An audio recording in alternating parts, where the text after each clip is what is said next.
Back. This is episode number 52 of the episodes that I've been doing with Usama, Dakdok. But unfortunately, I've not been able to reach him. But I'm here with JC, and we're discussing the origin of the myths in the Quran. And these stories seem to come from Jewish apocrypha, they come from Christian apocrypha, they come from Zoroastrian sources, they come from all sorts of Middle Eastern pagan sources, all pre-existent before Muhammad and all modified to fit in with his culture.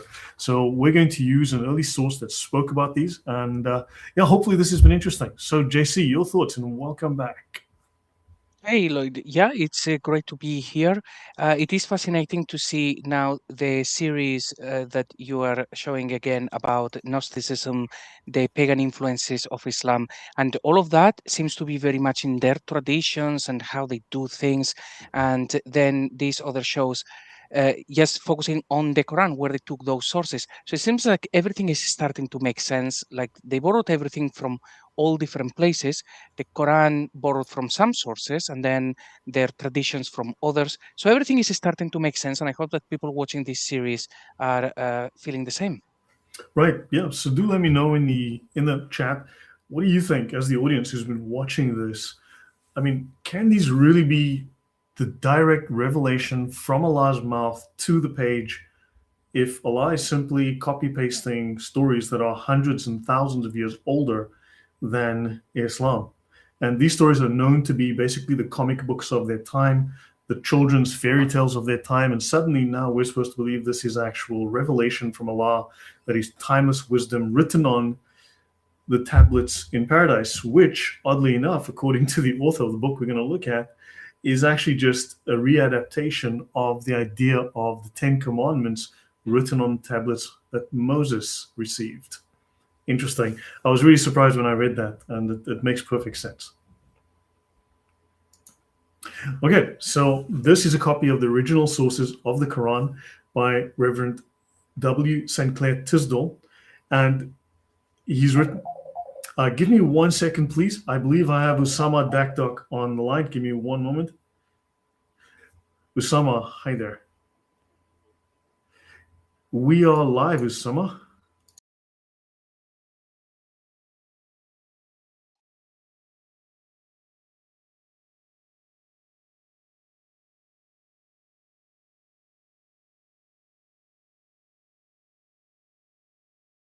You're muted.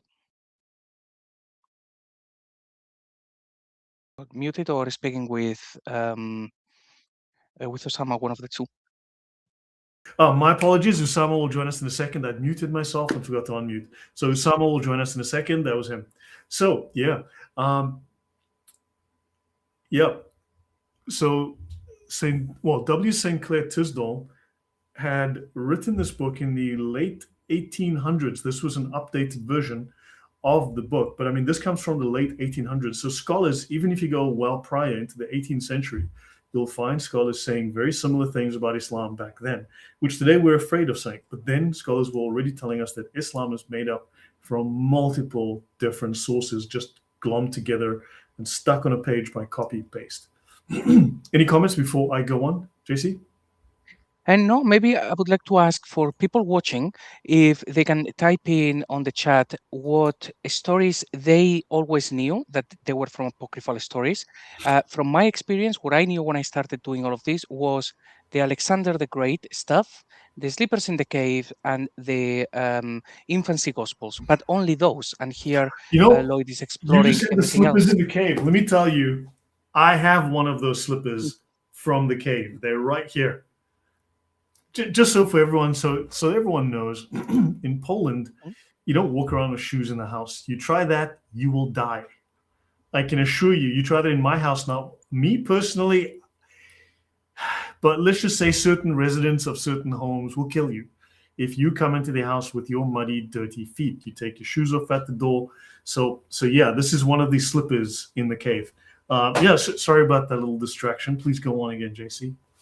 And that's cool. So, for people watching, are there any other stories that they have actually heard? Because I would be prepared to bet that most people are not aware of just how many they were actually copied, because even I didn't know. We always say the same three all the time. So maybe people can say, oh, I'm aware of this one or that one, and see what we get. Yeah. So he wrote a number of books. And also he refers to another author who is well known from the past. So this is a reprint of the 1895 edition. And his work actually, this is based on an older work that he did in the 1890s. All right, so it's my birthday today again.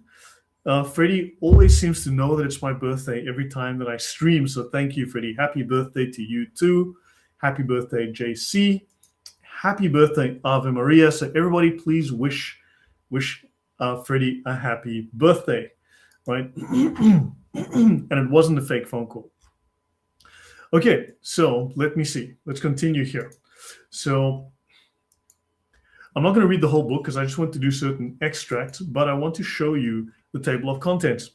He's got the preface, and then he's got chapter 2 is the influence of ancient Arabian beliefs and practices on Islam, right? Then he's got a section on the influence of Sabian and Jewish ideas and practices.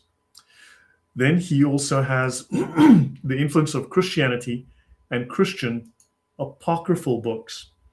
Then he goes on to Zoroastrian elements in the Quran. And what just happened there? Zoroastrian elements in the Quran and the traditions of Islam. And then finally, he talks about the Hanifs and the influence upon nascent Islam. So this is really interesting that he identified back then, more than a century ago. We're talking 140 years ago, almost. He identified a number of these different influences in Islam, things that we're only rediscovering today. Any thoughts, JC? No, this is now reminding me of that other show that you did where you showed the people mentioned in the Quran and so on. And the vast majority of everything in there is basically Judeo-Christian names from the Bible. But the stories, they seem to have taken the stories not from the Bible, but all from all of the apocryphal sources for Abraham, Moses, and everybody else. So it's kind of weird that in order to compile these stories, they wouldn't simply just go to the Bible and copy-paste. Yep. So definitely. So there is much truth in the dictum of the ancient Greek philosopher Democritus that nothing has sprung from nothing. Islam, as the religion of Muhammad is called by its adherents, is no exception to this rule, is what he says. Now, he speaks of the labors of such writers as Sprenger and Beale in Germany and Orville and Sir W. Muir in England, who actually wrote books that are very complementary, shall we say, towards Islam and Muhammad, and they enable us to know all that need be known regarding the life and character of Muhammad and the history of the Mohammedan world. So you can go back to the 1800s already, and you'll find that people were writing about this, and they were well aware of this. And he speaks of the Mohammedans professed to derive their religion directly from Muhammad himself, right? And at that time, it was common to call them Mohammedans. Now, he mentions that there are lots of things that in the Quran which are only clarified within the hadiths, in the traditions of Muhammad. And he speaks here of the 50th surah or chapter of the Quran is entitled Qaf and is denoted by the Arabic letter of that name. It is not possible to be certain what is meant by this until we consult the traditions, which tell us what is to be believed concerning Mount Qaf, to which the name of the surah is held to contain a reference. Now, the question, of course, arises, is this what he said in the hadith, the actual sources that are rewriting to try to change that reference because maybe it meant something else originally? Sometimes we just don't know. So any thought, JC? Yeah, the good old Muqatat, these 29 surahs that begin with letters that no one actually understands. And you go to the traditions and everybody's trying to figure it out. So they all just conclude, only Allah knows. The explanation for all of this is very simple. It came from a previous tradition. And by the time that they canonized the book, they had lost that tradition. But Muslims say, no, this is proof that the book comes from Allah. Sure. Yep. So yeah, and also as we discussed yesterday with Emmanuel, what we know is that Gnostics will always say, yes, we follow your tradition, we believe in your things as well, except we know it better. We can tell you things about it you don't know. There's actually secret hidden meaning. Let us actually explain. And then they infiltrate, they take your thing, and they use it and repurpose it for themselves. So He mentions here in the original sources of the Quran, the night journey, Surah, that is number 17. We read in the first verse, praise be unto him who caused his servant to journey by night from the sacred mosque to the more distant mosque. We must naturally refer to tradition to understand the meaning of the verse, because where is the sacred mosque and where's the more distant mosque and where's the closer mosque and where's the third of a distance mosque and where's the other mosque over there and this mosque over there? Because it's extremely imprecise. And we thus learn all that the ulama of Islam know for certain regarding the journey in question, generally styled the ascent or the al-miraj, right? And there is not a lot, and this is all in the traditions. It's actually not in the Quran. So Muslims, of course, don't want us referring to the hadiths, because whenever we refer to the hadiths are unreliable, which is insane. Okay, but of course they accuse the Bible of being unreliable, the Bible of being, written of weak hadiths, but the fact that they've got 99% weak hadiths is just okay. That saves them, but apparently it's bad for everyone else. Now, that's really just something that just is so hypocritical of Muslims. Yeah, well, with that one, Surah 17, verse 1 is one of my favorites because it's an open secret. The Christian Prince has been talking about this.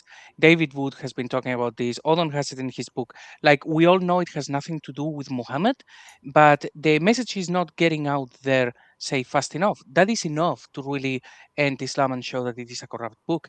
But things have gotten worse. Lloyd, have you actually seen videos of Muslims, particularly from Saudi Arabia and that region, saying that the Masjid al-Aqsa, all of a sudden, it's never been about Jerusalem? No, okay. It's about time they started saying that, I guess. So what's it about now? Well, they've realized that when we go to the records, it was constructed by Abdul Malik. So they are starting to say, no, the Masjid al-Aqsa was never in Jerusalem. It was a place between Mecca and Taif where there was the Masjid al-Aqsa. And you hear more and more from Muslims trying to put that narrative in. Unfortunately, we have the tafsirs, and it's always been Jerusalem until now, when they are trying to rewrite 1400 years of tradition. So finally, 1400 years later, they've been caught with their pants down, and now they're trying to change the story, which makes perfect sense. Now they're trying to pretend it meant something else. Yeah, Miguel says 70 and 90% of Islam is not in the Quran, and that's something they need to deal with. Usama Dakdok, people said that wasn't you that phoned me. It was a fake phone call, that I was pretending to get you on the phone, but it was true, right? Can you repeat what you just said one more time? I want to hear it so I can really hear it. No, people were saying that actually you'd left us and you weren't coming back. And when I was speaking on the phone saying this is Usama, did you tell him about the extra money you give me, the 20% extra? You bribed me with more money. That's why you convinced me to come back. Did you tell them about that? Yeah, guys, I have to pay Usama an extra amount every show so that he doesn't sing. Okay? I hope the people I hope your people take care of you, because if they don't take care of you and you give me all this extra money, you're gonna be broke, man. I mean, Usama threatens to sing on every show, and if he does that, the trauma is gonna be worse than COVID. Okay. Listen, it is a sacrifice I'm willing to make. You go broke and I get rich. Amen. So yeah, guys, if you'd like to support the channel and help me pay Usama money so that he doesn't sing, then please, because I just wish your suffering is I am willing to take as well. I pay him this money for your safety, people. This is why, so Usama is very expensive, and the anti-singing fee is the worst. It's like the mafia, I got to pay them or they'll nice channel if we sang a song while on it. And what does someone have to do in order to get some cash from Lloyd? Because it sounds like fun. Yeah, I see my picture is frozen. I don't know if this is true. Yeah, well, can you hear me, Lloyd? I don't know. Can you hear me, guys? Yeah, we can hear you just fine. All right, at least I have my voice because my picture is frozen right now. But here is the truth. Yesterday I was in Wisconsin, and I could not continue with you the show because I have to do 2 live broadcasts, one on the radio and then the other one late at night. And I drove all the way from Wisconsin to here in Missouri, and I got here around 8:30 in the morning. So I literally slept, 3-4 hours, which is my usual. But it's good to be with you guys. It's good to be with you. Okay, sorry about that. So, okay, well, thanks for joining us, even if you only had a few hours sleep. So thanks. That is good. Yep. So we're looking at a book called The Original Sources of the Quran by W. Tisdall, which is based on a work that he's updated several times. But the original research goes back when he spent time in Persia at the time, and he's been all over, written in the late 1800s, the 1890s, if I recall. And he draws on research that came decades before him. So, okay, Usama just dropped off. I guess he'll come back. He must be having some kind of technical issue. But yeah, let's continue. Now, he speaks here. Mr. Dakdok. Yes, I came back because I was frozen. It made me look weird. Okay, yeah, well, welcome back. So, anyway, he wrote this work originally in the 1890s. It's based on work that even precedes him. So this work's almost 140 years old. And so this tells us scholars knew back then what was happening.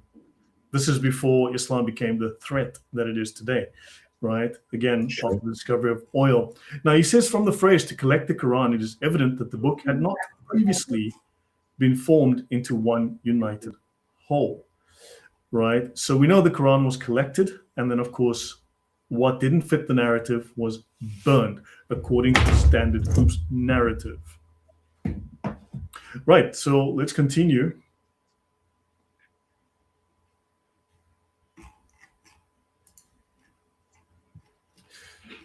So I've just highlighted the most important section. So, chapter 2, the influence of ancient Arabian beliefs and practices. So understand, scholars from Germany and England especially were very active in researching Islam. You can even find French sources and so on. And they go back to like the 1700s. So this is not new. And he says, if you want to understand the gradual development of Islam in Muhammad's mind and discover what sources he borrowed, it is necessary in the first place to consider the religious opinions and observances of the Arabs among whom he was born and bred. The inhabitants of Arabia were not all of one race. So there were these original Arabs and then those who had come from other countries who were Arabized. And he speaks of the Himyarites. These are the people from Yemen, and we've spoken extensively about that. And then other tribes from Ethiopia. And the accounts with which the cuneiform tablets give us of early conquests of part of the country by the Sumerian kings of Babylon. So this again lends credence to my monotheism discussion that we've done yesterday. You've got East Africa, you've got Babylon that actually conquered that region and influenced it. So you're going to have religious influences from Babylon. Any thoughts, Usama? You know what? Every time I read in your material, Ethiopia, it takes me back to the first immigration, which they taught me in the school in Egypt, which obviously I do not know how much of it is true in a way, that Muhammad first immigration was his people. They took a trip from Mecca to Ethiopia. So why Ethiopia? I mean, you crossed the Red Sea. A few guys, I don't know, less than 20, I guess, who made the trip for the first migration.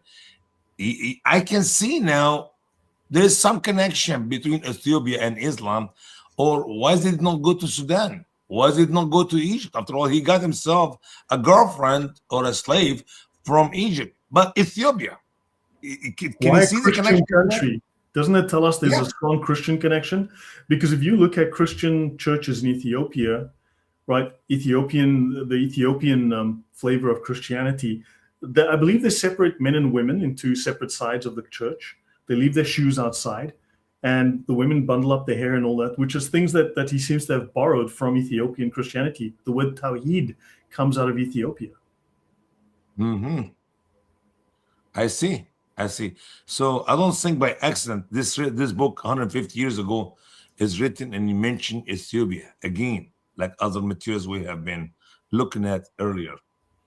Yep. And then they speak of Egyptian kings held sway over the Sinai Peninsula. So that's the northern part of Arabia as well. So, and I spoke yesterday, JC, recall I spoke about all of these influences, the African influence, the Babylonian influence, and even Egyptian influences that we constantly find cropping up. And this would mean include Nabatea, or, this would mean Petra.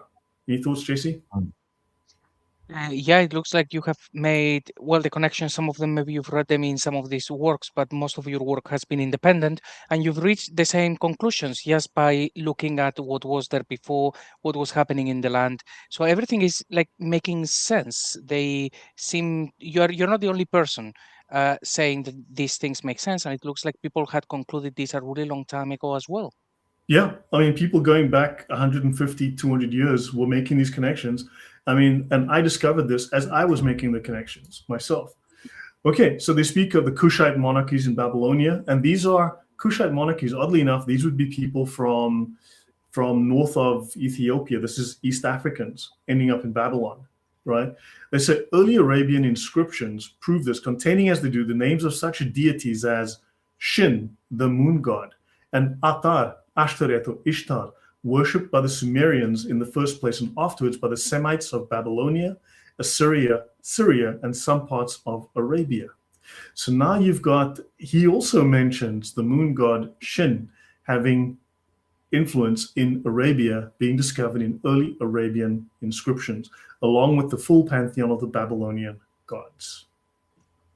So very interesting. Usama, you're nodding your head there? Yeah. I see so much of some of the repeating teachings I've been learning from you, and obviously you did not wrote that 150 years ago, so I don't know. Were you here 150 years ago? No, I was not. I look, I'm not a math Asian. Okay, I'm not a math Asian. I got to take off my socks on one foot to count to 15. But I think I wasn't here back then. Oh, okay. We're good. If I was a math Asian, I could tell you for sure, but I'm guessing no. Okay. Wow. So now Ibn Hisham, Tabari, and other Arabian historians have preserved ancient traditions of certain Arab tribes, particularly those of the northern and western parts of the country. These agree with the statements of the Pentateuch, that's the 5 books of Moses, and give every reason to believe that most of these tribes could trace their descent to Joktan or Qahtan, or to Ishmael, or to Abraham's children by Keturah. So that's fascinating. I always thought Genesis chapter 25, the first 6 verses, that Arab are the descendant of Keturah. And you see Jokshan, one of the kids, you see Sheba, the queen of Sheba. Sheba is one of her Keturah's children was Abraham, and Midian, and that is Midianites. I mean, I saw the connection literally when I was in seminary, when I was working on my master's site. I asked my professor if I can do a paper, who are the descendant of, who are the Arabs? And my professor, first of all, he didn't like the idea for me to talk about it. I said, well, let me do it. He said, well, we all know that they are Ishmael descendant. I said, no, they're not Ishmael descendant. And because the idea Muhammad is from Ishmael, the son of Abraham, the blessing of Abraham will be the whole world. It is Muhammad. That piece of lie was given by the Muslims and those who invented it. It literally supersedes all the knowledge the West know about the Bible. So we ignore the Bible. We just believed whatever they say. And I was surprised that lots of books written about Ishmael and Arabs. But thank God my professor let me do that study, and I dig deep and dig deep. You go to the some of the people and nations. One of the huge book I used, and you go to Keturah. It's an old book in the library at New Orleans Baptist Theological Seminary, and you look for Keturah, and they tell you the wife of Abraham, the mother of Arab ancestors. Like, whoa, here it is. It's not Ishmael. It is Keturah. And Genesis 25. So when I read this information in some book like that you have in your hand, you know what? Thank God. I was on the right track, and I'm stick with it. Ishmaelites have nothing to do with Arabs. And Arabs are the descendant of Keturah. End of story. Yeah, I'm trying to find a reference here to the Qatanites. And this is not finding it for some reason. But I've got a reference to the Qatanites who were inheritors of the Kaaba, and they looked after the Kaaba for generations, and they were Babylonians basically. So anyway, now even those who had no real right to claim such lineage did so in Muhammad's time. The Quraysh, his own tribe, claimed descent from Abraham through Ishmael, although it may be considered sensible to prove this, impossible to prove this, sorry, the very fact that such was the belief of the tribe would naturally enlist a certain amount of sympathy in Muhammad's cause when he claimed to be commissioned to recall his people to the faith of Abraham, whom they boasted of as their ancestor. Now it's interesting that prophecy is given to the Jews, even in the Quran. Prophecy is from the Jews, which means Muhammad must be a Jew. Well, let me put it this way. Muhammad is a descendant of Abraham, no doubt, because Arab are children of Abraham from Keturah. That's a fact. And if the Arab are confused and Muhammad is confused and so many people around the world ties themselves to Ishmael, that's wrong. And even if he's Ishmaelite, he's not a Jew. Why? Because the Jews are the descendant of Abraham through Jacob, not Esau, not Ishmael, not Keturah's kids. So you cannot tie Judaism and the Jewish people to Muhammad because simply he's not a descendant of Israel, as we know from the Quran that the prophethood and the book and the wisdom has been assigned to the children of Israel, has been given to the descendant of Jacob. These are two powerful verses in the Quran. Muhammad have no portion of the prophethood or prophecy or a book, period. So Muhammad, you see, then he should be a Jew then if he's doing prophecy, but yeah, Muslims make no sense. So, okay. Now, notice the name Allah was well known in Muhammad's tribe even before Muhammad was born, right?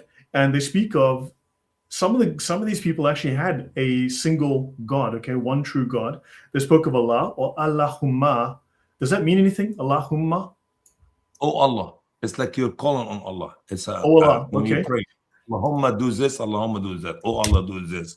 Oh Allah do that. And they speak of the expression, an enemy of God was deemed the most offensive that could be used. And we may see in the book of Job the proof that even in that early period, the worship of the host of heaven was finding an entrance into the country. And Herodotus tells us in book 3, section 8, informs us that two deities, a male and a female, were worshipped by the Arabs in his time. And these he identifies with Dionysus and Urania. I will talk more about that when I get to that in my monotheism series. But you've got one of the greatest historian of the era is speaking of these two gods, Urania and Dionysus, and we've just got to figure out what were their names in Arabic, or at least in the Southern Arabic of the time. He informs us their names in Arabic, except this is in Greek. Okay, these were their names, and the latter is very possibly the Alatu of Babylonia. Interesting, and it's certainly the Alat mentioned in the Quran. So hold on. So the Alat in the Quran is Alatu of Babylonia and is Urania of, oh my gosh, there you go. So they are taking Greek, Roman, and Babylonian deities, changing their names, and so you get confused. But it seems, and the latter word was taken to be the feminine of Allah. So Allah is a feminine name for Allah. Yes. Do you have anything about Uzza or Manat? We might get into that. He covers it a little bit. I covered some of it last night. I mean, I didn't have all the answers. I'm just presenting the ideas. But these things, if you go through the Islamic sources, if you go through the history, Alat, Manat, Al-Uzza, and all of these Babylonian gods come up constantly. Like Baal is all over the Islamic sources.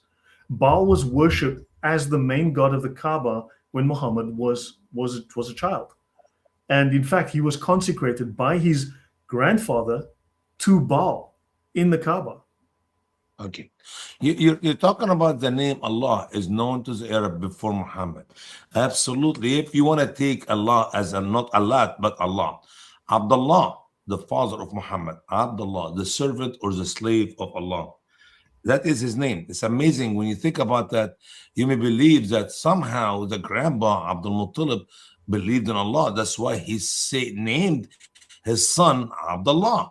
You don't name your son the son of whatever if you don't believe in whatever. So Was he a believer? No. Did he die and went to hell? Yeah, according to Muhammad. So even his mother. So I don't know. Was there any change of names from Lad to Allah? Instead of Well, Abdullah to Abdullah? we had Hubal, right? Hubal, right? And I think Yeah. Sam Shamoon pronounces Baal or something like that, right? So everyone knows Baal. Yeah. He is very common Baal. in the Bible. And then you have Hubal, which is mentioned in the Quran. Mentioned in the Sirah and so on as well.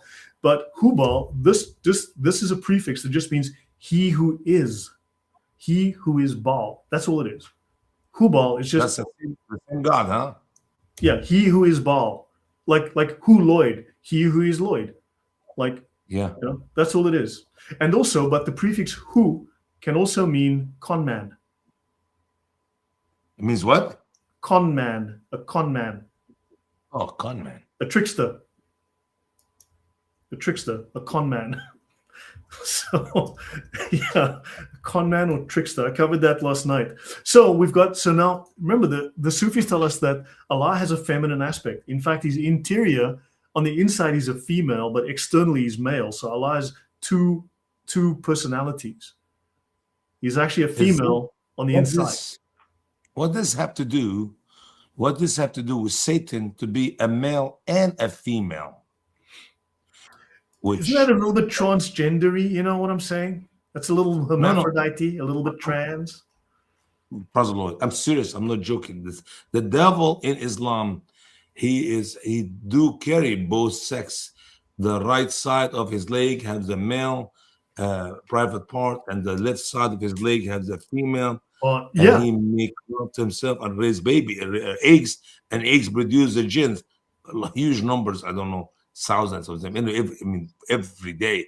So, does this have something to do with anything you're talking about here, or just look? It's just that. I mean, JC, maybe you can also throw in your thoughts here, but I don't have all the answers. I haven't connected all the dots, but there's just so much of this stuff scattered everywhere across the historical sources, the archaeology, as well as the Islamic sources. And I'm just saying, look, there's constant references to these pagan things that come from 2,000 years before Muhammad. You see these references go back. Now, for instance, we can find references in Arabia to Arabian gods, okay? To Babylonian gods, to astronomical deities like the moon, the sun, and other deities of the heavens, right? Astronomical deities. And we can find records going back to 2000 BC, 3000 BC. But you find exactly 0 on Momo. How the hell? Oh.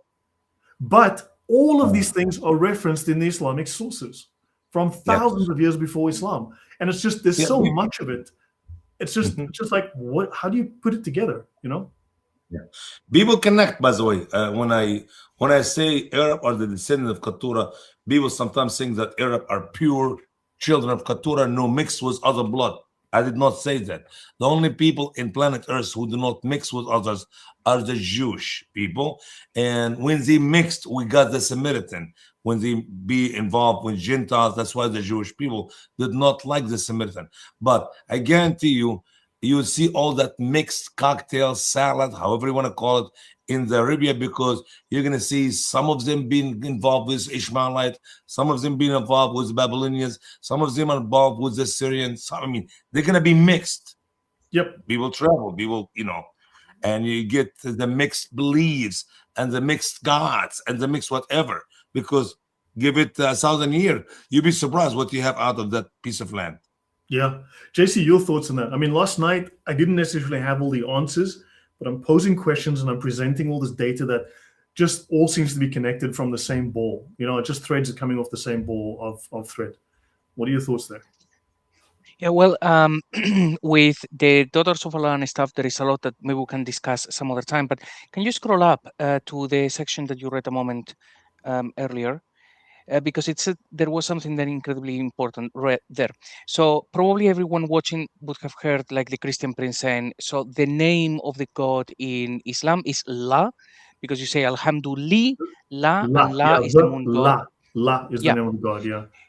So that has been one like of the theories, because it fits, and we can see that there was a God called La, and Allah means the La, and that makes sense. But the other thesis, and this I think has now been pretty much is gaining traction, is this one that is you have here on the screen right now, which is that it became from the contraction of Al-Ilah, and then it becomes Allah. And I think I've seen from Gabriel Said Reynolds, if I remember correctly, actually, that they have found one inscription that seems to be almost like the missing link between Al-Ilah and Allah. But two things can be true at the same time. If you have in a region, you're going from Al-Ilah to Allah, and you also have the God Lah, you make it Allah.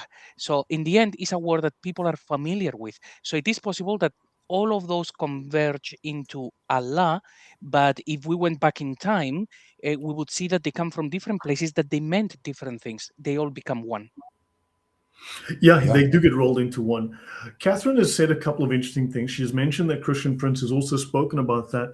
Catherine, just a question. I mean, you're an informed viewer. Would you like to come on for a couple of minutes just to give us your perspective or tell us things you've learned? We don't know everything, but would you like to come on for a couple of minutes just to give us your thoughts on this and tell us, you know, so that we get some, I might get some perspective as well. Let me know.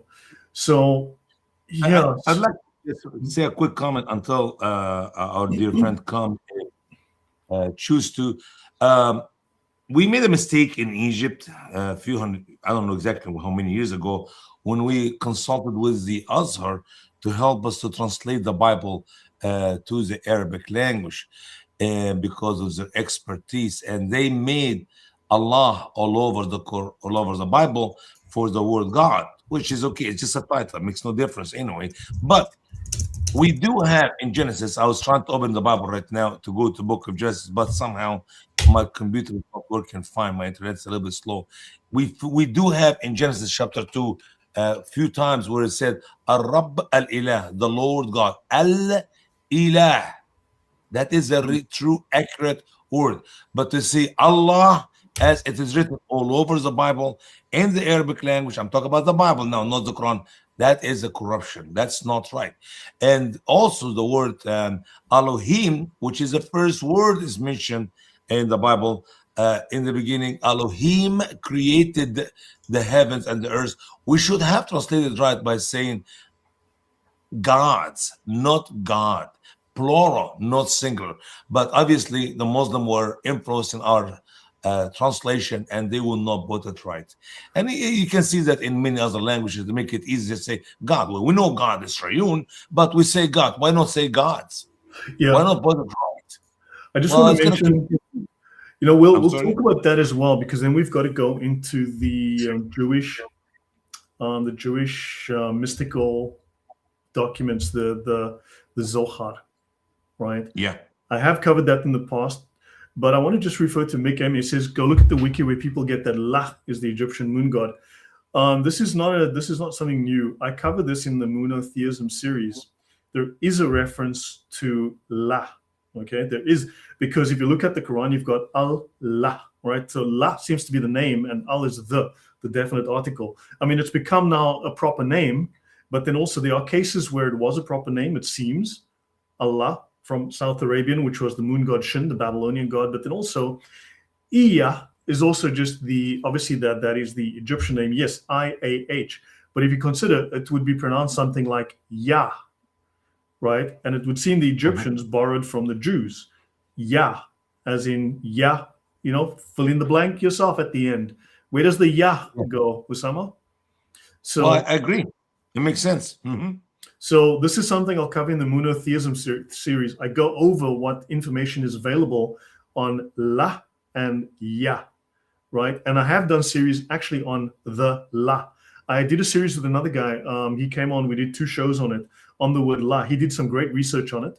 And I can maybe contact him again. Crusader Knight, I think, is his name. I'm not certain. But he came on, he did a couple of shows on the word La. He did the research, it was fantastic, on the La. And yeah, it's crazy. So it is a god La. And if you look at La, it's an East African moon god. Arabic. Yeah, we also use Ya in some Arabic songs. Just I don't even could understand why we say Ya. Ya, Jah, Yahweh. You know, figure it out. It's really. I mean. Yeah. So that will be the influence of Hebrew on the Christian worship or the Christian singing in the Arab world. Yeah, the modern Baphomet has women's boobies and has a male organ, basically. So he's a hermaphrodite. Okay, so I just want to go on. So we're just throwing out some of these things before. So it is possible that the Arabs of whom... Also, by the way, Catherine, I did drop the link in the chat. I did drop the link in the chat if you want to come on for a couple of minutes. Just give us your thoughts as an audience member, as someone who hears this, who listens to this, who listens to others. What does this mean to you? You know, it will be interesting to get the thought from, the thoughts from an audience member who has, some experience of listening to this, what it means for you, how it comes across to you. Okay, so it is possible that the Arabs of whom Herodotus speaks provided their one god with a female consort after the manner of the Semites of Babylon, who had learned from the Sumerians the idea that each deity must have his feminine counterpart, just as we learned from the Hindus. Isn't that fascinating? That's weird. That's weird. Yeah, JC, what do you think so far? I mean, this is something that's common to these seriously pagan Sumerians. This is ancient pagan religion. This is not Abrahamic. Well, I have never researched any connections with Hinduism, but I have more and more people reaching out to tell me you need to check because they have taken stuff from the Hindus.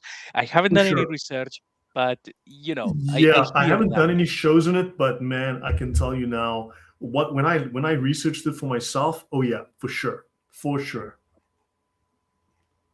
Yeah. Okay, so let's continue. Let me see, nothing here. Obviously, I don't want to regurgitate the entire book. It's chapter 3 that actually interests me, but I want to bring up some of these things.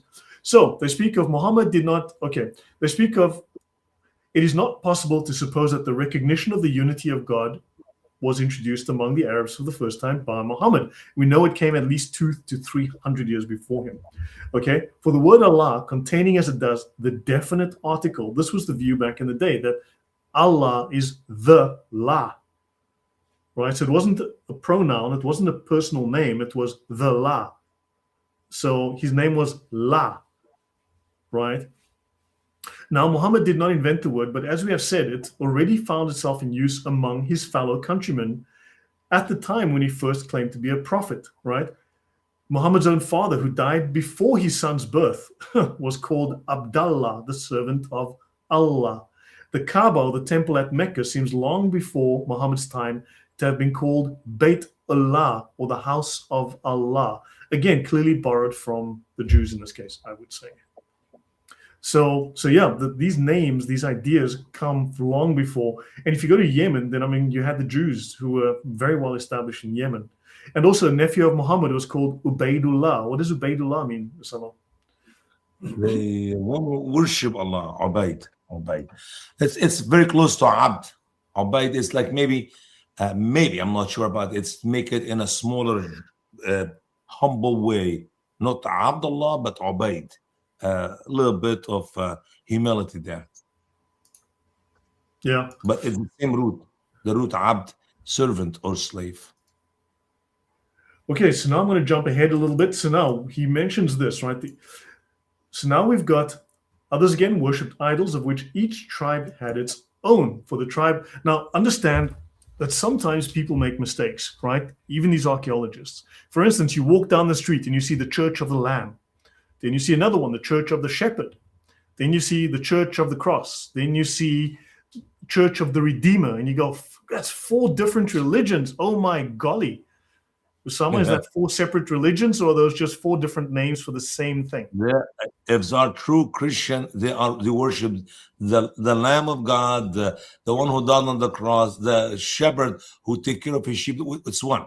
If they are Christian, of course, they are one church. So sometimes when you okay, yeah, thanks, Catherine, no worries.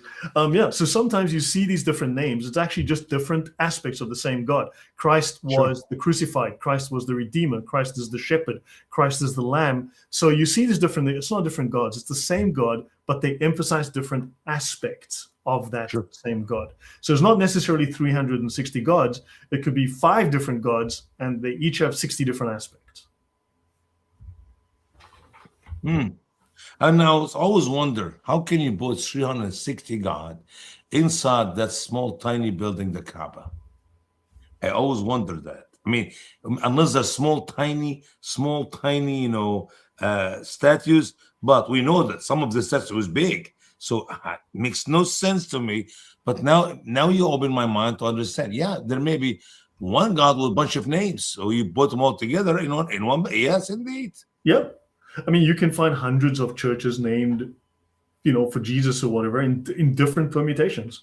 I'm sure you can, if you check on the internet, you'll find the Church of the something, the Church of the Golgotha, the Church of Jerusalem, whatever. You're going to find a billion different ways. Yeah. We still can tie these ideologies, these beliefs to Babel, because we know from the Bible that Abraham left this community with many idols and many gods, and they were worshiping them. So if there's any connection between Babylonians and Arab, yes, indeed, you come up with people worshiping these idols.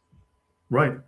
So now they speak here of, notice, now this is exactly what's in my monotheism series, as you mentioned, JC. They speak of the tribe of Qalb, worship Wad and Suwa.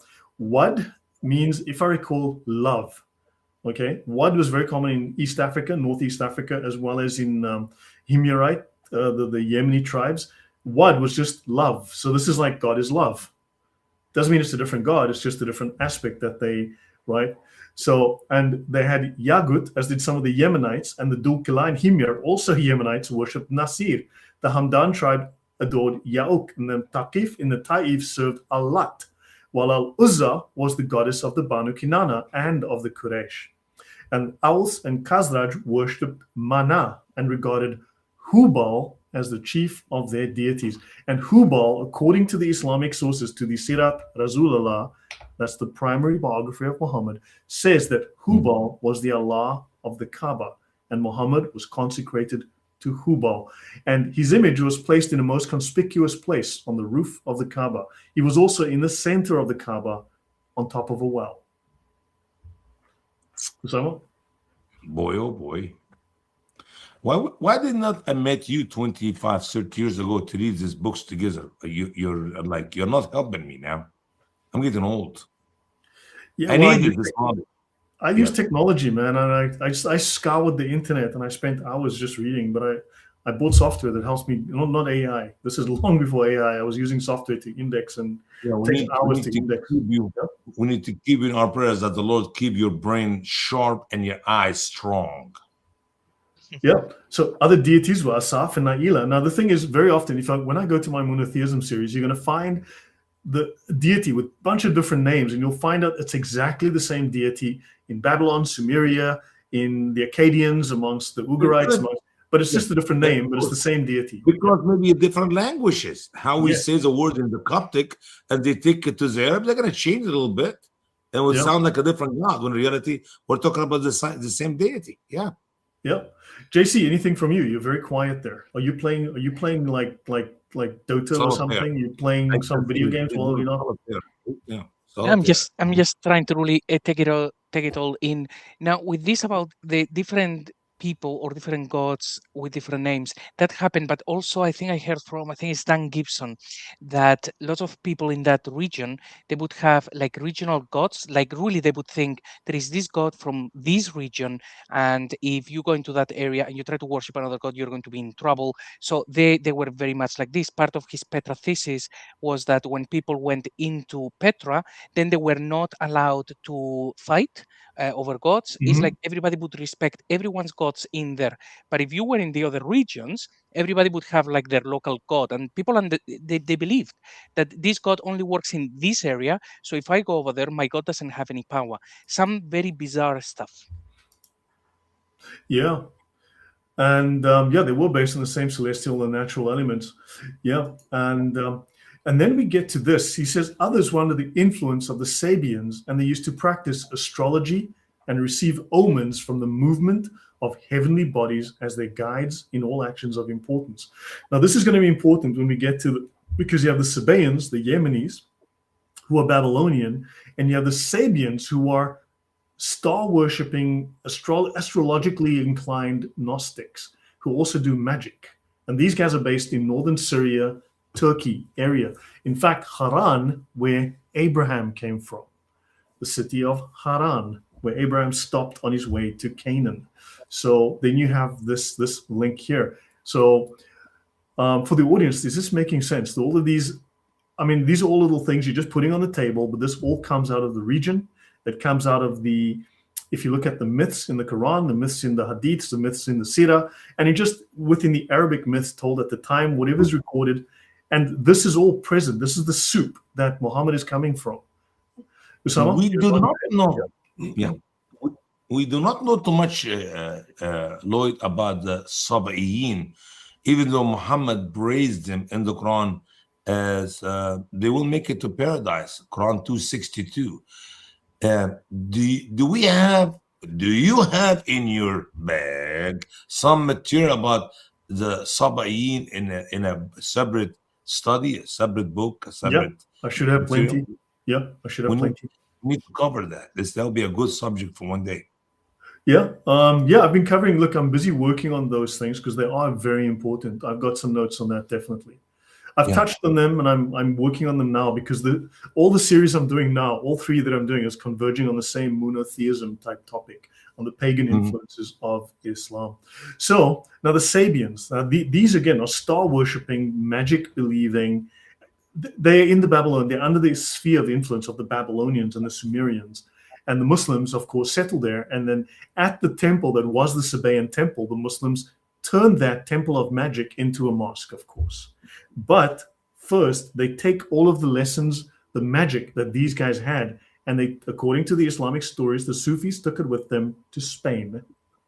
So they took all the magical spells from the major temple of the Sabaeans, which is in Haran, and they took it all to Spain with them. Yeah. Okay, so Catherine says this is building a picture. Yeah, this is building a picture. Okay, so let's continue. So, yeah, there's a bit of, occasionally there's some Arabic, but I'm going to skip over all of that. It's not necessary. Actually, Usama, is there anything relevant here in this stuff in Arabic? Anything relevant here? Let me look at it. Oh, you're talking about the immigration to Ethiopia, which we talked earlier today. عليه السلام والنجم إذا هوى. Oh, talk about, that's another chapter in the Quran. And the star, when it falls down, that's a chapter in the Quran. And he talk about, have you seen the Lat and Uzza and Manat the three gods, the satanic verses? ألقى الشيطان في منيته. This is when Satan cast his desires in his heart. So yeah, this is good material. He didn't translate that to English. He does. He talks about, but I think he used the original, and so he gave us about it. The source of his material from the Quran. Yeah, it's a good stuff. But it just, I mean, he's talking about Allah here, and they joined him with him worshiping Allah the Most High, Allah Ta'ala, and I cover this in monotheism, right? And but it's interesting, if you look at the temptation of Jesus for 40 days and 40 nights. Right, he doesn't get tempted by Satan, but Satan literally, basically possesses Muhammad. Let me tell you a quick story here. I was when I was a kid in Egypt. Okay, I'm talking about teenagers, and you go to school, and the teachers mock Christianity, and he would write on the blackboard, 1 + 1 + 1 = 3, does not equal 1. This is our chemistry teacher who have nothing to do with math or numbers. Oh my God. But he's not Trinity. But anyway, and then people come to our church and my mama pray over them and cast demons out of them. That makes me so strong in my Christian faith. At least in Jesus' name we cast demons, and your Muhammad was possessed with demons. This is one of the stronghold which I like. Praise God. I know for sure my Christianity is true. Even the demons testify that Jesus is God. In these Muslims who come to our church, when my mom casts demons out of them, in Jesus' name. Right. So let's see. Now, we spoke yesterday on the monotheism talk of well, let's call him a Muslim, follower of Muhammad, who brought an idol from Syria. And that idol was placed in the Kaaba, and that was, I think, Hubal, right? And that became the chief deity. Now, he says here, this guy confirms idolatry had been introduced from Syria, right? A tradition on Muhammad's authority says that idolatry had been introduced from Syria. And this is actually corroborated by other stories as well, that an idol had been placed, Hubal had been placed in the Kaaba. But this idol is also called Shin or Nana, right? It's the Babylonian god. It's the Sumerian god. An exception to this must be made in the case of the veneration paid to sacred stones. This was common amongst the people of Palestine in the patriarchal period. So in the area called Palestine, right, it's like there are no Mesopotamians, right? Palestine is a geographical region like Mesopotamia or Scandinavia, right?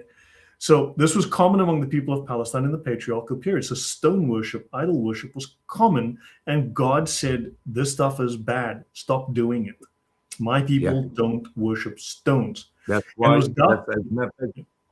that command given from the Lord to Moses and to the followers, judges, and the follower kings, not to keep any of these people alive, not to worship their idols, and not to allow their children to marry to the other people's children, because if they do, they will end worshiping these idols. It was a very strict command from God. And he says, and this information was of immemorial antiquity in Arabia. It is known. And Ibn Ishaq tries to account for it by supposing that the Meccans used to carry with them on their journey pieces of stone from the Kaaba and paid reverence to them. Herodotus mentions the use of 7 stones by the Arabs when taking solemn oaths, and the honor almost amounting to worship still paid by Muslim pilgrims to the famous Hajar al-Aswad, or the black stone which is built into the wall of the Kaaba, is one of the many Islamic customs which have been derived from those of the Arabs who lived long before Muhammad's time. This is a pagan custom Muhammad just carried on. Yeah, I love what Omar said. Omar said, if I did not see Muhammad kissing you, I would have never kissed you. So it's a mistake Muhammad did, if there was Muhammad, and that's just that he honored and worshipped that stone. Therefore, Muslims till today believe in the same lie. Yeah, and Catherine is saying that CP, Christian Prince, seems to talk about a lot of the same things I talk about. He's mentioned the same things. I mean, so he's following his line, I'm following my line, and we're coming to pretty much the same conclusions from following different lines. You know, we're finding the same evidence, you know. So the kiss... let me just say, I'll just mention something in here, that this thing about the black stone, I'm actually working on a video probably for this Thursday just about this, a brief one, which is, according to the Islamic traditions, that was actually there before. It had nothing to do with Abraham. It had just the pagans, just like Usama said, when Umar said, I know that you, black stone, cannot do anything, but because Muhammad kissed you, I will do that. But even during the last pilgrimage of Muhammad, that's when he says, okay, the pagans who have been doing this actually since he was a baby all of his life, now they cannot do the pilgrimage anymore. It is acknowledged in the traditions of Islam that was a pilgrimage site for pagans. And then it is later in the narrative that they say, no, but the reason is these pagans actually got it right, because it was the original pilgrimage site of Abraham. And it's like, but according to traditions, the pagans are doing this. So it's one of those things that they try to rewrite the history, but they kept in their traditions that this was done by pagans. Yeah, I mean, we covered the religion of Abraham. I mean, this is the pagan religion of the Babylonians, because in fact, the Sabaeans, right? That's the Yemenis. That's the claim made by historical sources I've covered. The religion of Abraham is before he turned to Yahweh. So, yeah. And I must just add that the traditions also say that Muhammad used to, before he learned how you use water, that he actually used to use 3 stones, you know, when he went to the bathroom. So I think Muslims are very brave to go all the way to South to actually kiss a black stone after finding out about that hadith. You know, I think they should think it through a little bit. But hey. You know, Catherine just mentioned lots of people are talking about the same things, you know, within a close period. But I do want to say here that in many cases, I spoke about these same topics years ago, and I was considered a little bit of of a freaky, crazy guy with some fringe theories, right? So years ago, when I started speaking about the Sharia, everyone was going, "What the heck is that nonsense? Never heard of it. What Sharia? What? The Quran, the Quran, the Quran." Right? When I started doing the whole monotheism series and all these other things, everyone was like, that's not mainstream science. That's not history. That's not the hadith, whatever." So I find that many people are using my material, after which I've been talking about for years now, are suddenly talking about it and finding it acceptable to talk about it, but they don't credit me with this, because I find lots of channels where people refer me to a channel that is talking on a topic that no one had spoken about for literally years except me, and now they're talking about it, but they never credit me, which I find really annoying. So be that what it may, but this is something I find that happens. Any thoughts from you guys? Well, maybe the Lord is trying to teach you humility. You need to be as humble as I. Yeah, and you used to be known in the community as conspiracy theorist, Lloyd, but now everybody is like, yeah, we always knew this, of course. Not always, no. You can't say always, then you're lying. I mean, so the kiss which the pious Mohammedan pilgrim bestows on it is a survival of the old practice, which was a form of worship in Arabia, as in many other lands. And in fact, Arabs also will kiss their hand, right? That's also a symbol. That's something common in Arabia. If you go into the Bible, and I'll cover this another time, but if you go into the Bible, as respect to the moon god, the Arabs and all of the people from Canaan and Babylon would kiss their hand. So that is a practice that is respect to the moon god. So that's we kiss the bread too.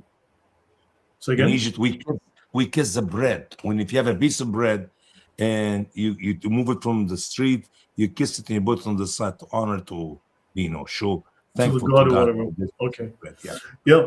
So this is all stuff that is well known. Okay. And he speaks of Herodotus. The Arabs used to shave the hair around the temples and cut the rest close. This is done by Mohammedans in some countries today, right? And then Abu al-Fida, this is an Arabic Muslim writer, calls attention to the number of religious observances which were perpetuated under the new Mohammedan system of worship. The Arabs of the times of ignorance, the Jahiliyyah, used to do things which the religious law of Islam had adopted. So now this is again corroboration, things I've covered in monotheism and other series, where the exact same practice of the Sabaeans from 1,000 years before Muhammad, right, are things that Islam does today. So 95% of those practices from the moon worshipping pagan Babylonian religions is identical to the practices of the Muslims today. They speak of you would not wed your mother or a mother and her daughters, and it was most detestable to marry two sisters. And they used to revile the man who married his father's wife, although, of course, Muhammad married his son's wife. And they used to make a pilgrimage. Yeah, I mean, having sex with your son's wife, I think that's maybe a little bit questionable, That's disgusting. That is sick. That is sick. Yeah, and they used to make pilgrimage, Hajj, to the house, the Kaaba, and visit the consecrated places and wear the ihram, the single garment, right, worn today by pilgrim when running around the Kaaba. They would perform the tawaf and run between the hills of Safa and Al-Marwa and take their stand at all the stations and cast stones at the devil in the valley of Mina. Now, he's referring here to, let's just say this is before Islam, before Muhammad was even born. And where did it come from? This stuff comes from the pagans that are prior to Muhammad. So I don't you speak know, of the Sabaeans. Have Sabaeans done any of that? Yeah, the Sabaeans. Yeah, but I saw the Sabaean when I read in a book maybe 40 years ago. They used to worship 7 times a day, and Muhammad made it 5 times a day. Is this true, or they also worship? We'll get to that in literally. We're very close to that. I'll come to that. He tells us of how the punishment for theft was the loss of a hand. Anyone heard of that before? And of course, the circumcision was practiced by the heathen Arabs, the pagan Arabs, as it is still by all Muslims, though nowhere enjoined in the Quran. The Quran doesn't say you must be circumcised, but the pagan Arabs did it, right? Well, they're copying the culture of the Jews. Granted, but if it's not in the Quran, why are they doing it? Wait, doesn't that mean that Allah gave the Sharia first to the pagans? Of course, actually, you're right. They were all Muslims. Yeah, the pagans are all Muslims. The Muslims are all pagans. That's a very, yes, JC, that's problematic. That is true. So they're doing things that are not in the Quran, but okay, they're doing them. And this last statement is confirmed by the author of the apocryphal epistle of Barnabas, whom they constantly in the past tried to prove was Christian, right? Who says every Syrian and every Arab and all the priests of the idols are circumcised. Now let me ask a question. Where is circumcision of the females came from? No idea. The Africans, I'm guessing. And the same practice prevailed among the ancient Egyptians as well. These Egyptians keep coming up. You know, one day, I've always said that we're going to trace back all of this Islamic nonsense back to Egypt, back to ancient Egypt, to the ancient mystery religions. Because that's what the Sufis say. It goes back there. اوكي وفيهم ذلك يقايم من عهد ابراهيم يتمسكون بها في تعظيم البيت والطواف. Something from the time of Abraham, they hold them to honor the house and the circling around the house to do the Hajj and the Umrah. وهدى بديهي والأهلال بالحج والعمرة ما في الاسم. I don't think Abraham had anything to do with that period. No. Yeah, you're adding that to Abraham to make it a spiritual thing to do. And they say here, Abul Fida adds that the customs which he mentions, including that of the Ihlal, had been retained from Abraham's time, right? This is no doubt true of circumcision, but it can hardly be said that Abraham had anything to do with the other matters, in spite of the Muslim belief that he visited Mecca and worshipped where the Kaaba now stands.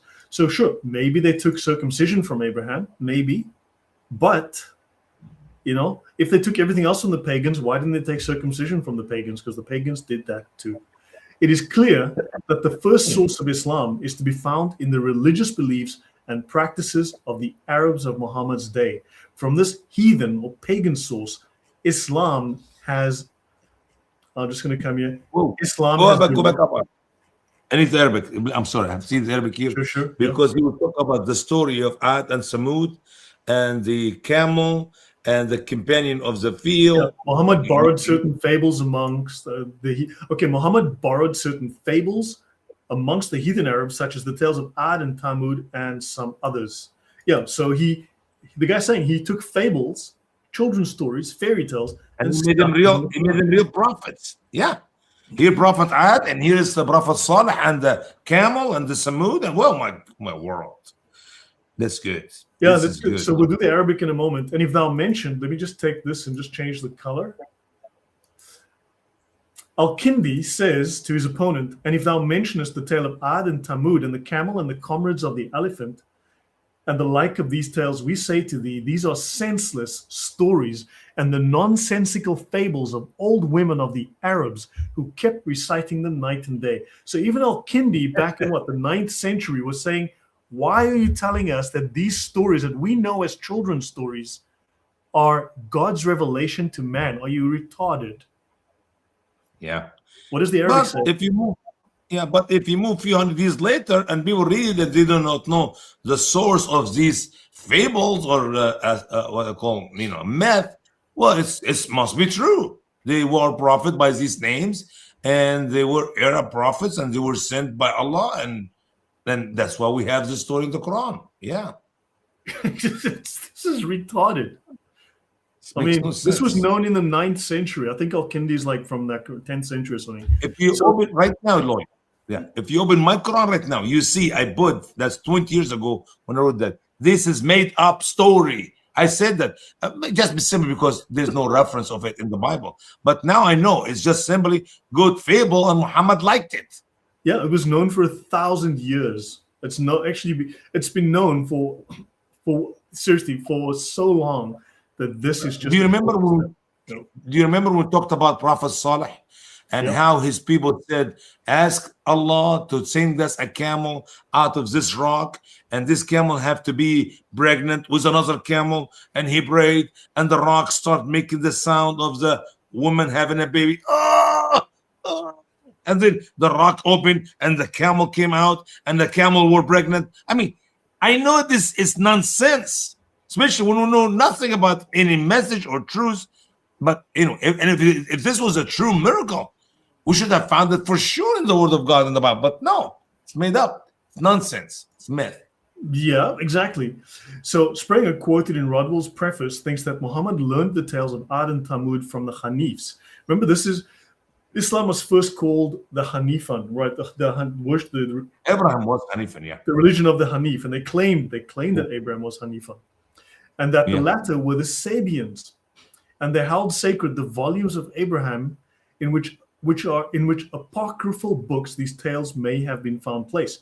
Now, I've mentioned that these books this seems to be a Gnostic gospel, an apocryphal gospel that was popular amongst this heretical, probably Jewish group. They had their own Gnostic gospel, and they took ideas out of these Gnostic gospels. Muhammad didn't know any better. So to continue, and so the Muslims derived the practice of polygamy and slavery, right, from these Sabians or these Sabaeans, right? And Muhammad sanctioned polygamy and slavery for all time by adopting these pagan practices. So yeah, there you go. And then it is sometimes said in the East that the present day that Muhammad not only adopted many of the ancient habits and religious rites of the heathen Arabs and put them into Islam, but he was also guilty of plagiarism in borrowing parts of certain verses. Right? Now, this one is very much disputed, but they mentioned poetry by Imr al-Qais. And it seems that this one is questionable because it would seem that Imr al-Qais actually borrowed from the Quran rather than the other way around. So, but it's well known that there was a lot of plagiarism that went on. But Imr al-Qais and the splitting of the moon, that was written 50 years before Muhammad put in the Quran. The man was dead, and his daughter told Muhammad, "You took that out of my father's poetry." Right, yeah. But the thing is that according to the researcher, it kind of says that it would seem that the dating is wrong, and that it actually would seem that Muhammad was prior. So I'm not going to go into that. It's not really, but it says like that story. There's a question mark. Let's say on that story, he puts a question mark on it. It may be, it might not be, but it's not certain enough to. But it says it would be difficult to imagine Muhammad venturing to plagiarism from such a well-known author as Imr al-Qais, even though, as we shall see later, he did plagiarize from less-known foreign sources. So I think maybe they lie about the date, and the date is accurate. Why? That daughter of Imr al-Qais will she does make say a big he stole from my father. No, she does say, she tells Aisha, your husband stole from my father's poetry. Yes. JC, you were going to say something?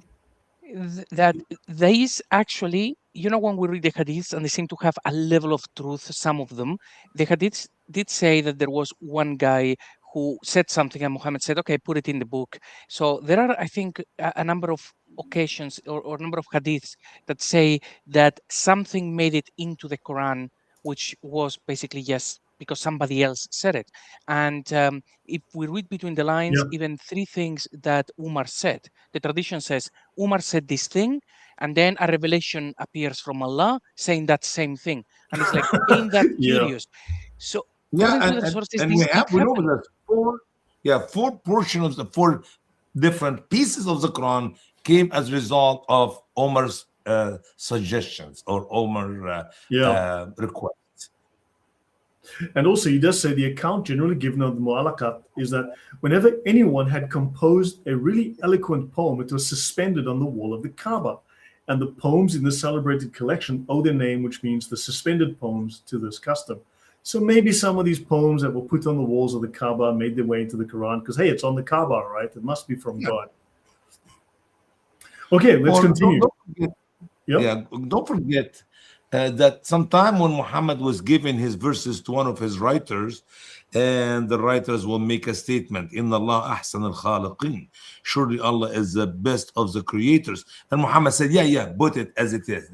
That's exactly how it came to me. And by that, people were writing for Muhammad.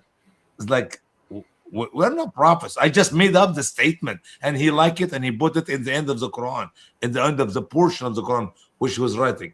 which, by the way, does not make any sense. How can Allah be the best of the creators if there's only one creator? Sure. Yeah. Yeah. So now I'm going to go, we'll spend go another little bit. Chapter 3. So now this is interesting. The influence of the Sabian and the Jewish ideas and practices on Islam. So obviously I didn't go through every page of the book, right? I'm on page 53. Let me just go back to the beginning. If you go into my Google archive, you will find this book. It's by Tisdall, Tisdall. There's two versions of this. There's the original sources of Islam, which is his older work, and he recommends you go to the newer one, which is this one, the original sources of the Quran. Okay? There's an even earlier work that he wrote in Persia, right? So this is like his third volume on the same topic, right? So the original sources of the Quran is the one you want, and it's in my Google archive, and you'll find it by searching for Tisdall, Tisdall. Okay. Right. So this version abrogates the previous two, right? Exactly. And Allah knows BS. Yes. So when Muhammad appeared as a prophet, right, although the Arabs had many religious ideas and practices, they had no book, right? But there were certain communities living in Arabia who did have what they regarded as inspired books. And they speak of the four communities who then possessed book religions in Arabia were the Jews, the Christians, the Magians or the Zoroastrians, and the Sabians. Now, the Sabians are fascinating. This is interesting because you keep coming across the Sabians and Muhammad. And then each of these exercised their considerable influence over early Islam, right? So we begin by stating what is known of these sects and who are mentioned in Surah 2 al-Baqarah 59. And our knowledge of the Sabians is slight, but sufficient for our purpose.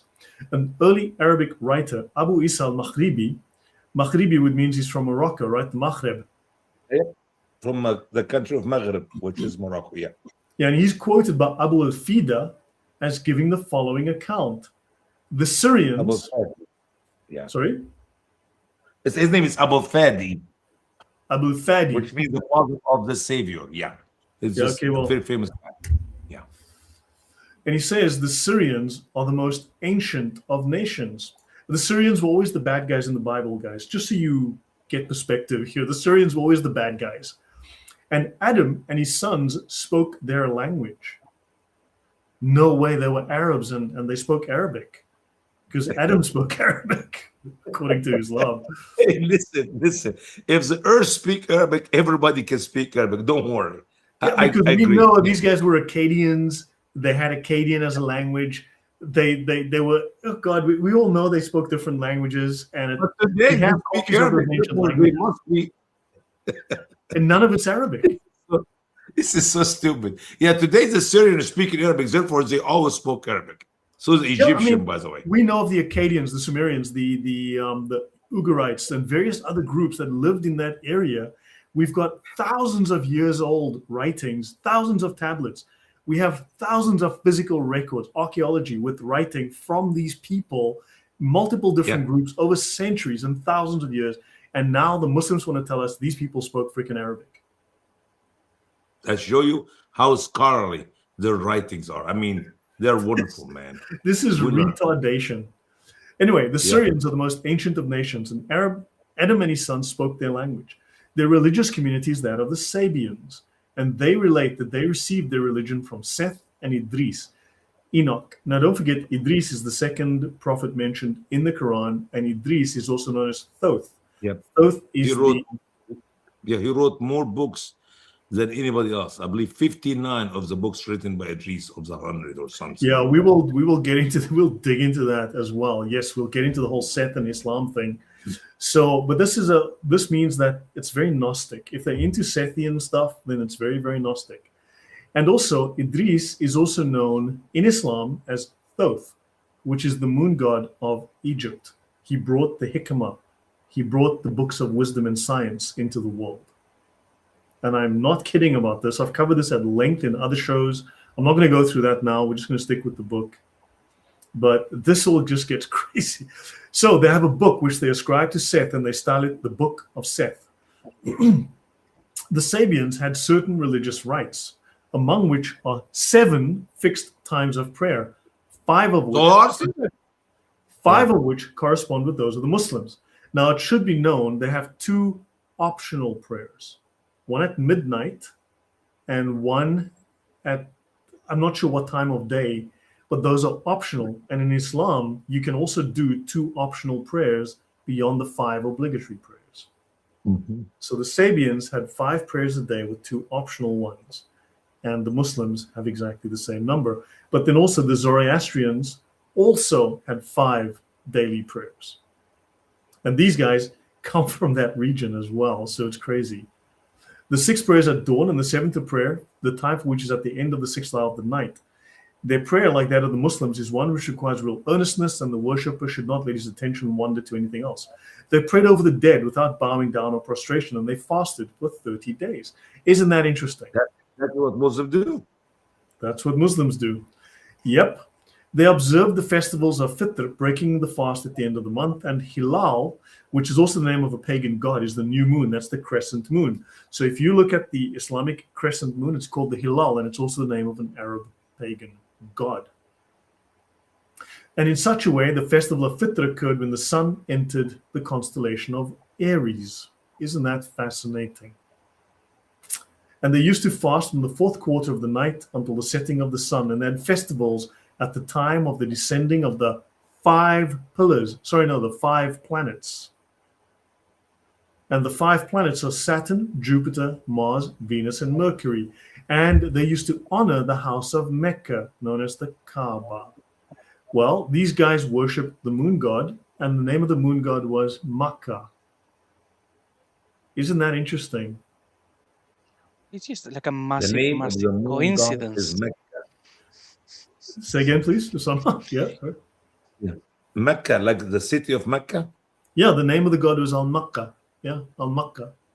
Like they say Makkah. I mean, I know plenty of people who say Makkah, not Mecca. Mecca is very westernized. So the god that they worship is Shin, also known as the Babylonian moon god Shin, also known as Makkah. JC, you were saying? Listen, that this is all like such a massive coincidence that there were these people in that region who were pagans and they were doing all of these things, that they happened to get it right because it's from the true religion of the Abrahamic faith all the way from Abraham. Isn't that like a massive coincidence that God was very keen on having all of these pagans doing the correct rituals and everybody else got it wrong? But fortunately, we then got Muhammad, who set the record straight, and he didn't copy anything. Copied nothing. It's all original. Seriously, original. Totally original. Never seen before. Never seen. Right, Usama? I agree. I concur. Yeah, I clown Kurt too. Totally clown this obscure sect. Not a few of their religious practices, all of which they believed were taught. But listen, Lloyd, listen. The Shahada is not found in the Sabians' belief. And we need to do some homework, but we can find the Shahada could be taken. False witness, because no one have seen, heard, tasted, smelled, touched Muhammad yet. Yeah, and also I will just point out that in another place where the Shahada is not found, it's in the Quran. Yeah, that's also true. Yep. So the Ramadan fast, the Muslims last a month and all that. And they say they have, as is well known, 5 times of prayers a day, right? And they have 2 other prayers which are optional. Thus, Muslims have exactly the same number of prayers as the Sabians had. These moon-worshipping, Babylonian, magic practicing, spell casting, crazy astrological Gnostics. Interesting. And bowing down and prostration are enjoined in Mohammedan worship, but not during the prayers offered at burials. And we've seen that the Muslims still most highly honor the Kaaba. Okay? Of course, it is possible that all of these practices were common to the Quraysh tribe as well as to the Sabians, but then where did the Quraysh get them? And the supposition that many of these religious customs were borrowed by Muhammad from the Sabians, and that their religion, in general, owing perhaps in measure to its supposed antiquity, had great influence on Islam at its foundation is confirmed by the fact that when the Banu Jadima of Taif, and I've been a couple of times to Taif, and Mecca announced to Khalid their conversion to Mohammedanism, to becoming Muslims, they did so by crying out, "We have become Sabians."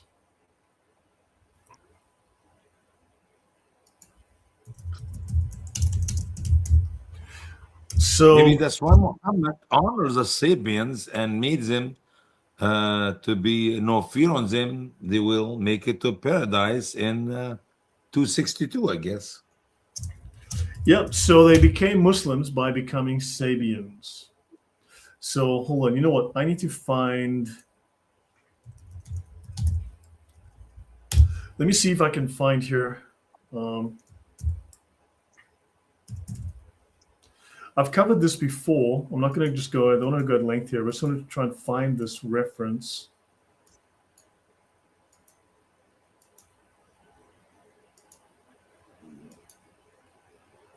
Here we go. I'm just going to show you this, okay? This is in the Hadith. This is not very well known Hadith, but for some odd reason, they still appear in the sources. It was said that the Sabians of Iran used to make a yearly pilgrimage to the pyramids of Egypt. Maimonides says that the Sabians are remnants of the ancient Egyptian priests who practiced hieroglyphic magic, a system of language encoding that can engineer consciousness. Now, if you look at the system of magic in Islam, it's also the same. It's called word magic or letter magic, right? So ahruf, for instance, no one can tell you what ahruf means, but I've mentioned before, ahruf is a Quranic reading, a dialect, certainly, but it also means you have the science of the ahruf, which is onomatomancy, a magical practice based on the occult properties of the letters of the alphabet and of the divine and angelic names which they form. I'm not going to go into detail, but this is a Muslim practice. Right? Thoth is Hermes Trismegistus. Now notice here in Da'if Bukhari, she asked where, and they said, we're going to Allah's messenger. She said, do you mean the man who is called the Sabi, right? The Sabian, the man with a new religion?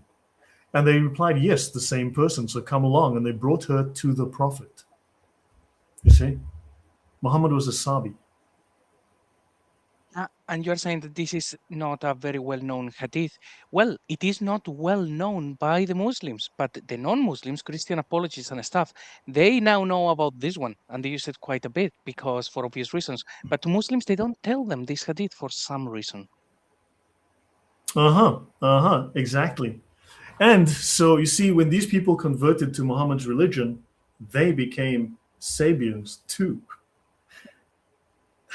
So, and the Sabians are supposed to be in a semi-Christian sect. We know that they were not Christian whatsoever, right? Others have identified them with the Mandaeans, whose religion represents a strange medley of Gnosticism and ancient Babylonian paganism, but has borrowed certain elements from Zoroastrianism, Judaism, and Christianity, although it is largely anti-Christian as a system. And the Mandaeans derive the name from Manda, the most important of the emanations or eons, which is, eons are like, think of them as angels who are creations of light from, who descend out of the pleroma from, it's all Gnostic nonsense. Usama, so far, what do you think? Because we'll probably end up soon. I'm not going to go too much further. But this is too much confusion for me. I cannot carry too much of that in my head. You should give it to us like one spoon at a time. But lots of nonsense. And that hadith you just mentioned, I never heard it before. I did not know Muhammad was Sabians. I've mentioned it several times in the past, actually. Not to me. Yeah. But there's more than one. I mean, this is just one of them. There's more than one. There's several. There's a couple. Yeah, but that's amazing. That's a good hadith to have. So the man with the Sabi, the man who was the Sabi, right? The man with the new religion. They replied, yes, the same person. And they took her to the Prophet. The man was a Sabi, a Sabian.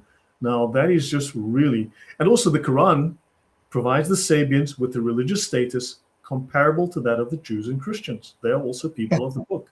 They're supposed to be Christians. These people are outright Gnostics. They're not remotely Christian. Yeah. I need to dig into the Quran for everything is mentioned about them, but I don't know. I don't even have a Quran, but I think it's Quran 262. I don't. Can you have a chance to read it, Lloyd, if you have access to it?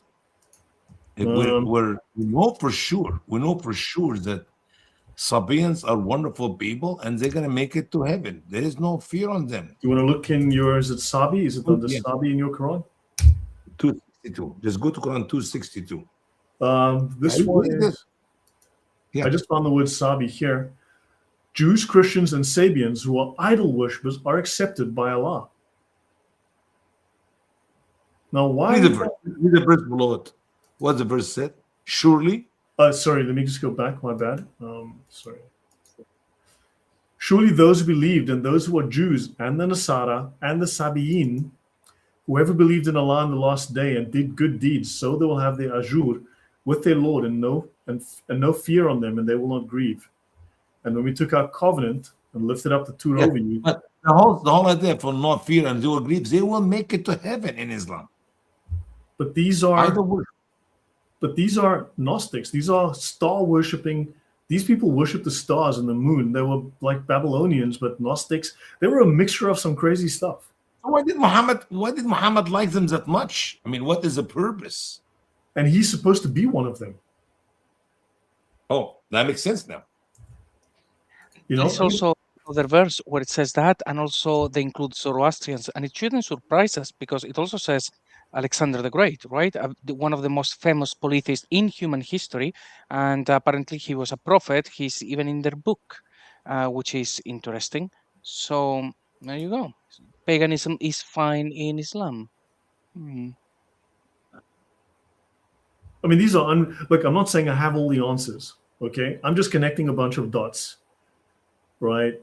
So I'm not saying I know for sure, but the fact is that you constantly, endlessly come across these links to these Babylonian and Yemeni and East African and Syrian pagan groups all the time. You come across these old gods all the time linked to Islam, linked to Muhammad. It's in the Sirah, it's in the Hadiths, it's everywhere. It's unavoidable. It's in the Quran. Constantly, all this pagan stuff. And we're not talking about one thing or two things. You're talking about the culture of cleansing come out of the Sabians, the prayers, the fasting, the worship, the bowing. I mean, you know, if you got one thing by accident, yeah, both the other worshippers and the Muhammadans are doing the same thing. They're not. They're too many of their way of life, traditional worship is in Islam. So. And now we talk as well. Muhammad was a Sapiens. So what else do you want? Yeah, and I think Lloyd has mentioned on other shows as well. I think the ablution also comes from them, if I remember correctly. Yeah, the cleansing. Yes. So ablutions are central to Mandaean, a Gnostic Mandaean Aramaic-speaking religion, right? Which places high value on purity and water, involve washing the face and the limbs, and it's rooted in ancient Mesopotamian tradition. We just spoke about these Mandaeans a moment ago. It's called Rishama, the ablution. So Muhammad did not bring anything new of himself, by himself, for himself. Everything he got from somewhere else. Yeah. Someone asked about the crescent moon. It's the crescent moon. It's has a name. The name that I used earlier. Hilal. Yeah, Hilal. That's just the crescent moon. It's just that's what they, and it's actually a pagan god. It's one of the aspects of the moon. So, but it's a god. By the way, that's how Muslims know every beginning and end of the month. Whenever you see the new moon, the new Hilal, the new crescent, that is the new month. And when the new Hilal starts, that's the next month. So right now we only have few. I don't know how many days from the Ramadan, and then we're going to start the month of Sha'ban. When the new moon starts up, that's when Muslims end their fasting and do the feast. So, I mean, it's not that I'm saying I have all the answers, but I've just posed. There's all these questions, and is this by any means Abrahamic? Is this Jewish? No. I mean, this is like a mixture, a soup of every pagan idea under the sun. JC, what are your thoughts? Well, first, Yes, and the more you speak, the more clear it becomes. Now it just seems obvious. Before, all of these things were like, oh, look, some coincidences. But now it's just like very clear. They didn't copy this from Jews and Christians. They took it from everybody else. And I really look forward to continuing this exploration. Maybe one day we will reach and find one thing that is original in Islam. I don't know. I don't know what is original. Mhm. What the heck did he do that's original? I mean, that's a good question. Mhm. Yeah, everything No. is borrowed. It's a complete mess. So, I mean, this also probably changes. Like, people are trying to say there was no paganism in the region at the time. Okay, fine and well, there was Judaism, but he goes on when we get to the whole Jewish borrowings, right? When he speaks of the Jewish borrowings, he says, look, he obviously tried to parallel, because Christianity and Judaism was so powerful in the region, because they were so well known. He wanted, of course, identify with that religion, but they rejected him. So now he had to then try to fit in again with the Arabs who come from this milieu where it's all paganism. So he had to find a way to bridge between the pagan stuff and the Jewish Christian stuff. And so he had to, make it fit for everybody. Mm-hmm.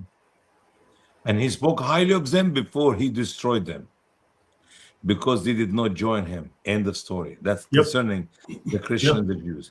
I mean, that look like an ignorant Allah who does not know that these people will never accept his Muhammad, or just somebody sloppy. He just for it, against it. Yeah. So yeah, guys. I mean, so Usama, this is all new. I mean, you've been doing Islam for a long time, but I guess a lot of this is new to you. And but I mean, it opens up doors. The idea of the surveillance and the borrowing, I know it for years, but I did not know enough to say 100%. I mean, I wrote it and you just read it in your hand. I know who are the surveillance and the other worshippers, but I did not have access to much knowledge about them. Maybe we don't have this material. You have to understand that most of my knowledge comes from Arabic writings, not English, not some other languages. So I'm 56, about to be 57 here, and everything I know about Islam, it is from the Arabic language. I have not hardly, I mean, to be honest with you, I read few books written by the American about Islam, and I literally throw these books in the garbage can because they're just lies. They're not true. I hate to say that, but now we're digging to some real good sources there. See, this is powerful, Lloyd. This is good. Right. Yeah, no, I mean, Americans, I sometimes despair of liberals like Dave Smith, the comedian. The guy should just stick to comedy, because he's talking about how Islam's a religion of peace and it's our fault that they're so angry. I mean, who are they? What side of these people? That's exactly. If my wife, she's sitting to me right now, she'll tell you. I'll be driving the RV, and this guy wrote a book about Islam, and he sent it to me. Obviously, I don't know. He may be thinking I can use it in our ministry and let people know about it. And I asked Vicky to read. So she started reading. I said, okay, next chapter. She read a little bit. No, stop. Next chapter.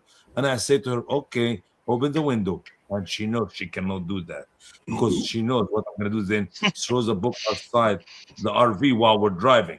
She said, Usama, if a cop see us throw a book outside the RV, he'll give us a ticket. So I said, okay, just throw it away. I don't want to read anymore. And I got at least 15, 20 books like that, to the point that I got a little bit suspicious of reading another book written by another stupid American. We worship the same God. There's no much differences, and on and on. Like, this is garbage. Throw this garbage out of my RV. Yep. So there are some problems. So guys, the moon theory of Islam was Robert Morey wrote on this in the 1980s or 1990s, early 90s, before there was internet. And I didn't know about it till Sam Shamoon told me, but this was after I'd done my monotheism series. But this information goes back like 100 years before that and more. So you can go back 150 years ago and people were saying, but this stuff comes from paganism, right? You can go back to like probably the 1700s and find this information. Listen, brother, 100 years ago, 50 years ago, you could not say that to a Muslim in his face in the Middle East. They would kill you. Right now, I'm sitting here in my house comfortably and say, garbage. Your Islam is nonsense. But we could not do that years ago. If everyone opened his mouth and tells the truth about Islam 100 years ago, or 50 years ago, or 30 years ago, we will not be here today. We'll all be dead.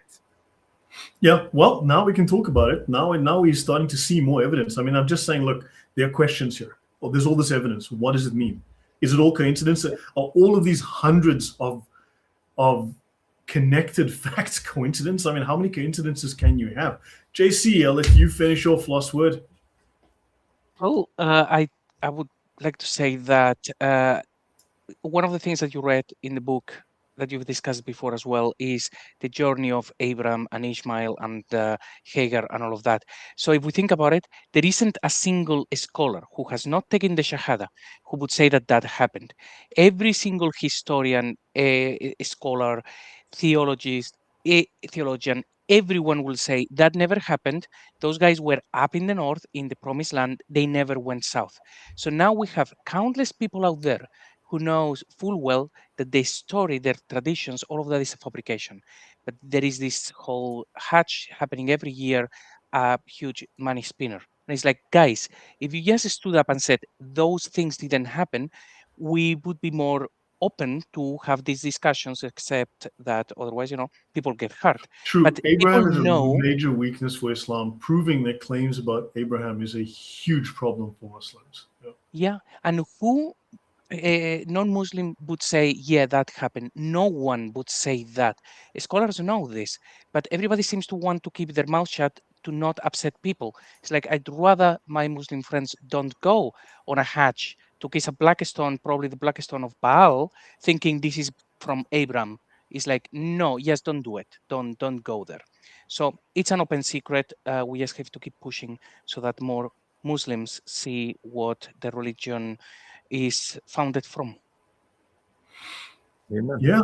So I think that covers it for tonight. We can continue again next week. Tomorrow, I don't think I'm available, guys. I'll think about Thursday. I'll let you all know if I'm available Thursday to do a stream. Tomorrow, I don't think I'm available. So, yeah, but we'll be back next week to talk about the Quran again. And we'll talk about more of the sources of the Quranic myths, Quranic practices. So we're looking at the stories in the Quran and the practices in the Quran. And we're looking at multiple different cultures, religions, where they seem to have taken these ideas from. And yeah, there's very little originality there. All seems to be borrowed from pagan and twisted Jewish and Christian sources. Indeed. Thank you. Good night, everyone. God bless. Bless you all.